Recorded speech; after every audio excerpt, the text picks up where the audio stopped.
Today, I'm going to teach you some French slang. Aujourd'hui, je vais vous apprendre de l'argot français. Hi, my name is Rachele DeMeo from Belterre Academy. Bonjour, c'est Rachele DeMeo de Belterre Academy.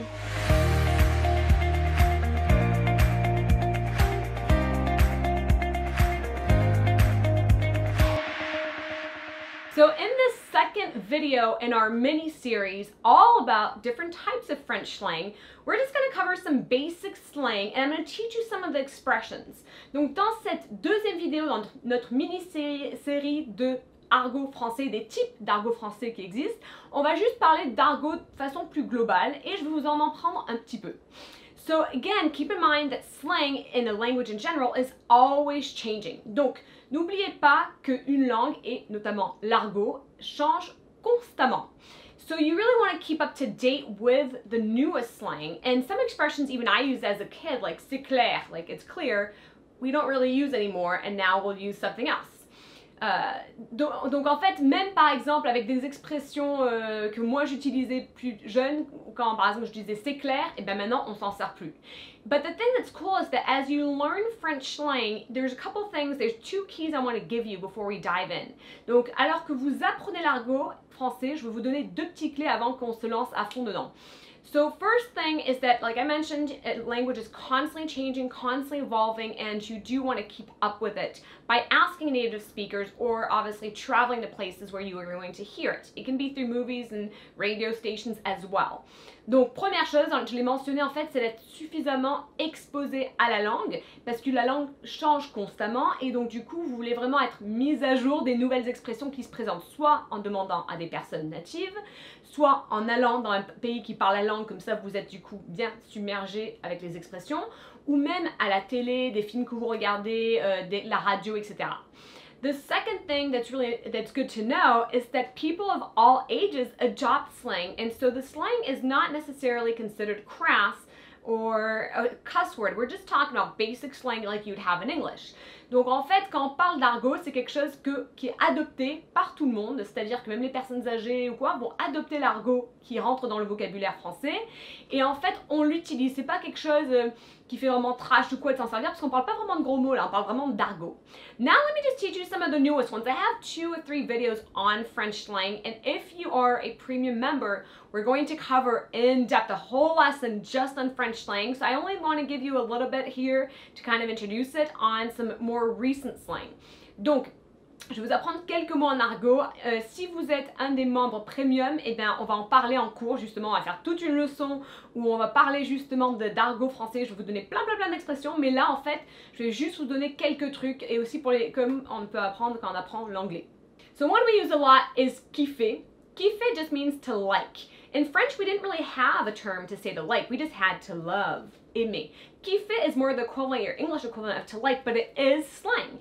Donc, premier mot, c'est kiffer, ce qui veut dire aimer. On a un équivalent anglais qui c'est plus comme aimer bien, mais donc c'est un peu moins que aimer, c'est vraiment moins fort. Et bien, kiffer, ce serait l'équivalent. So, second thing is the expression être crevé ou être naze.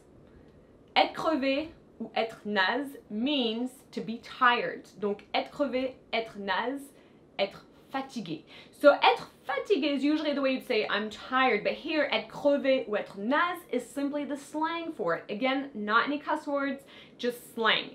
Donc, encore une fois, il ne s'agit pas de gros mots, c'est juste de l'argot. So there's many words to talk about a woman, and they're not necessarily derogatory at all. I don't want to give you the ones that are in verlan, because we're going to touch on that next week, but I'm just going to give you a couple. Donc on a pas mal de mots qui évoquent la femme, et c'est pas forcément quelque chose de méchant ou quoi que ce soit, mais je ne vais pas vous donner ceux qui sont en verlan, parce qu'on va en parler la semaine prochaine. So we have une gonzesse, une nana. That just means like a chick, okay? Donc une gonzesse, une nana, donc une fille, une femme, et l'équivalent en anglais, c'était a chick. For guys, it could be un mec, un gars. It's like saying a dude, a guy. Donc, en français, on peut dire un mec, un gars, donc c'est un homme hein, ou un monsieur. En anglais, l'équivalent, c'était, qu'est-ce que je vous avais dit? Très bien, vous vous rappelez toujours de ce que je dis. C'était en anglais, on dit a dude, a guy. Now let's talk about one that we kind of can use when we talk about police officers. In French, or in English, sorry, you call them pigs, I believe. In French, we call them chickens, but again, it's not necessarily disrespectful. Donc, en français, on a tendance à dire un poulet pour parler d'un policier, alors qu'en anglais, en fait, on parle pas de poulet ou de poule, on parle en fait de cochon, pig. Donc, et c'est pas forcément quelque chose qui manque de respect. We can also say un keuf, un flic. It's just saying like a cop. Donc, un keuf, un flic, c'est un policier, ou en anglais, a cop. Here's one that I have, there's two that I have such a hard time figuring out the translation in French, but or in English, I'm gonna try. Donc voici un que j'ai vraiment du mal à traduire en anglais, c'est quand on dit ça suffit. Ça suffit just means that's it, I'm done, over. I don't even know if that's really the right equivalent. Donc ça suffit, c'est genre j'en ai marre, ras-le-bol, c'est fini, voilà. And en avoir ras-le-bol means like I am done, I am fed up, I am so frustrated right now. Avoir ras-le-bol, think of it as like a bowl that is like filled up with water and there's just that one drop that's about to fall down. Ras-le-bol. En avoir marre, en avoir ras-le-bol. Donc voilà. For friends, you could say des amis, but if you're doing slang, you could say des potes, des poteaux. Donc pour les amis, on peut dire des potes et des poteaux. And if you find somebody attractive in France, you would say they're a bombe. Bombe means like they're good looking. Une bombe, une bombasse, quelqu'un qui est physiquement attirant. Talking about work, and again, I don't want to jump into other lessons that we're going to talk about that, but the two other ways you could say your job would be le boulot, le taf. Donc le travail. Donc pour parler travail, on peut dire le boulot, le taf. And if we're talking about cars, because again, I'm just trying to give you some everyday slang that just comes in vocabulary all the time, we could say une bagnole ou une caisse. Donc encore pour parler de voiture, parce que j'essaie vraiment de vous apprendre des petits mots qui reviennent constamment tous les jours et qu'on utilise en langage courant, mais vraiment quotidiennement. Pour parler de voiture, on peut dire une bagnole ou une caisse. We have many words that talk about money, but some of them would be like le fric, le blé, l'oseille, la thune, plein de mots. Donc plein de mots pour parler d'argent. Hein? Argent is money, but your equivalent of being like, hey. Et on peut dire cash ou argent liquide for like money, for coins and like physical money. And so we talked about people, we didn't talk about kids. If you're talking about kids, you could say, instead of saying children, you could say kids in English. Well, in French, you could say des mômes, des gosses. Il y a plein d'autres expressions aussi qui sont pas toujours sympas, mais bon. So there's different expressions that aren't always really kind, but that would be kind of be your equivalent of kids. Donc en français, quand on essaie de parler d'enfants, c'est vrai qu'on a pas mal de mots, que ça soit môme, que ça soit gosse, gamin. Bon, ça pourrait rester sympa, on va dire, mais c'est un peu l'équivalent en anglais de quand on dit kids. So those are just a few of so many that I obviously teach you online in the online courses at Belter Academy, and obviously in our live sessions we dig in really deep and talk about this and explain these expressions. Donc ça, c'en est juste quelques-uns. C'est vrai que dans les cours, les cours en ligne que je propose à Belter Academy, ben, je vous les apprends en profondeur. Et surtout, quand on fait nos cours en live, ben là, vraiment, on va dissecter un peu l'expression et en parler.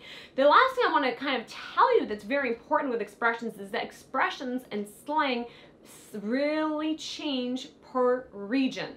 So what may be used in the south of France is going to be used differently in the north of France. And in a different country like Belgium, there may be a different expression. Donc à savoir que les expressions en français changent dépendant de la région. Les expressions du sud vont être très différentes des expressions du nord, et même des expressions françaises vont être différentes des expressions genre belges. So just be aware of that and just appreciate that you get to use these and that you get to learn slang. I'm going to provide in one of the videos the one person you need to watch all of his movies, all of his shows, because he teaches French slang. So I'm going to give that little tip in one of these videos from the mini-series. Donc, dans une des vidéos de cette mini-série, je vais vous dire qui vous devriez regarder, que ce soit des films, des séries, que là, il va vraiment vous apprendre de l'argot français récent. So be on the lookout for that. Donc, soyez à l'écoute et je vous dis à bientôt.